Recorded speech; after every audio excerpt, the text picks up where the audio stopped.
या ठिकाणी आपलं मनोगत व्यक्त करावं अशी आपल्याला विनंती. माननीय आमदार आनंदरावजी बोडढारकर साहेब.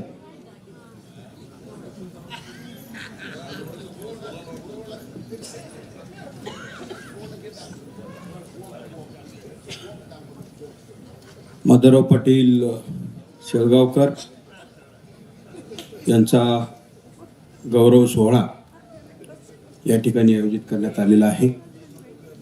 या निमित्तानं मंचावर उपस्थित सर्वच मान्यवर, कारण तर वेळ खूप झाला आहे, मान्यवर मंचावर खूप बसलेले आहेत.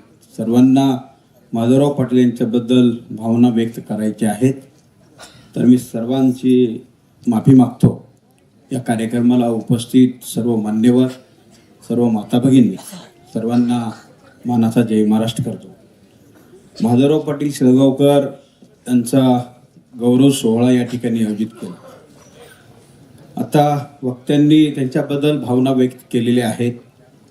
खरं तर एका गावच्या सरपंच पदापासून ग्राम स्वच्छता समितीच्या पदापर्यंत त्यांनी काम केलं. गावाच्या विकासासाठी, शेतकऱ्यांसाठी स्वच्छतेचे धडे प्रत्येक गावामध्ये जाऊन त्यांनी सांगितले. गाव स्वच्छ कसं या ठिकाणी ठेवावं अशी भूमिका त्यांनी महाराष्ट्रभर नेली. खरं तर मी माधवराव पाटील शेळगावकर यांचं मनापासून कौतुकाने स्वागत करतो आणि या गौरव सोहळ्यानिमित्त माझ्याकडून, माझ्या परिवाराकडून, नांदेड दक्षिण विधानसभा मतदारसंघाकडून मनापासून खूप खूप शुभेच्छा देतो आणि थांबतो. जय हिंद, जय महाराष्ट्र. यानंतर नांदेड जिल्ह्याचे सन्माननीय खासदार आदरणीय प्राध्यापक रवींद्रजी वसंतरावजी पाटील चव्हाण साहेब, आपणास विनंती करतो आहोत, कृपया या प्रसंगी आपण